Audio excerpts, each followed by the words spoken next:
शना ma'am, या weak मधला तुमचा हा तिसरा लेट मार्क आहे.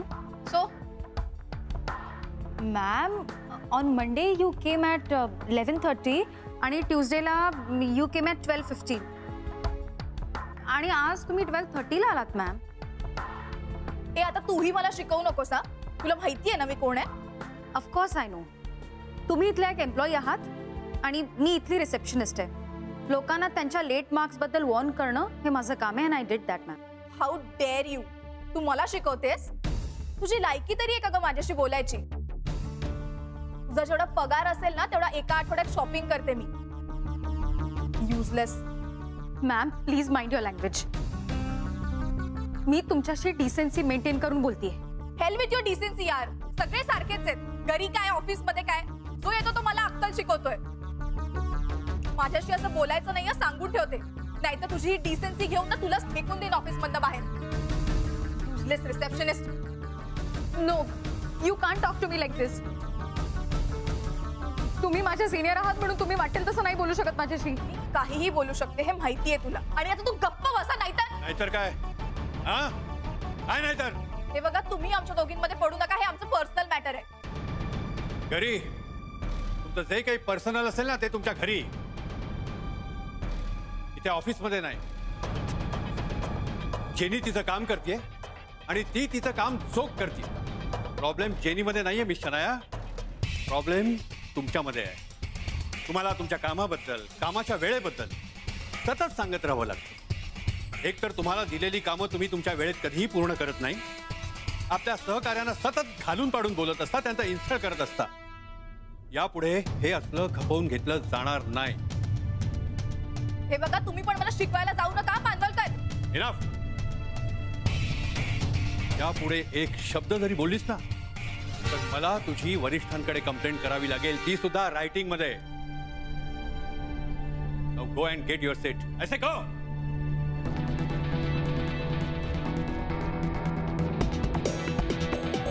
चला आपल्या कामाला लागा. जेनी,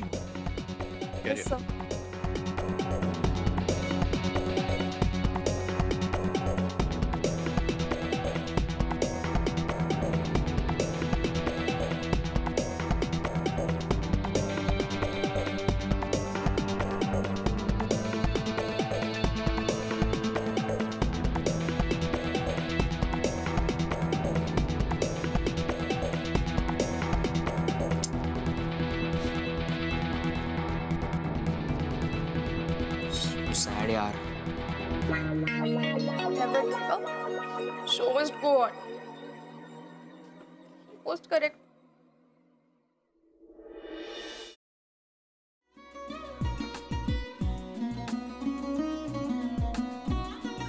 लावू का? हो. असाच लावू ना?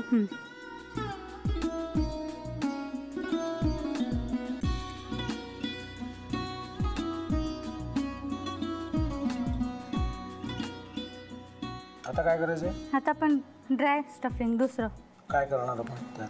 आपण ह्याच्यात मेयोनीज न टाकता बाकीचे सगळे साहित्य टाकायचे. अच्छा, हे सगळं. ऋतू, माझा तर विश्वासच बसत नाहीये.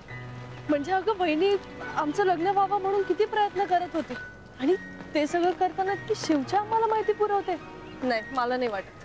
गौरी खूप चांगली असतो म्हणून तुला सगळं जगत चांगलं दिसतं.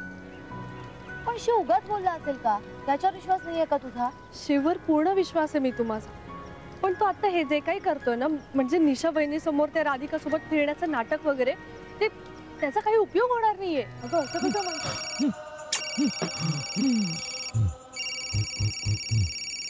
अगं नीलिमा, जतीन भाईंचा कॉल आहे. हो माहितीये. रिसीव कर ना. अगं बघ, कट झाला. आता तू रिसीव केला नाहीस म्हणून ते मला करतील. पुन्हा आला बघ. घे बघू. हे एक ना एक दिवस घडणारच होतं. आता मला कळलं तुम्ही 2 दिवस झाले काय सांगत होता ते. बनू हे संकेत असतात आणि हे ठरवून येत नसतात. मी बाहेर तुमची वाट बघते.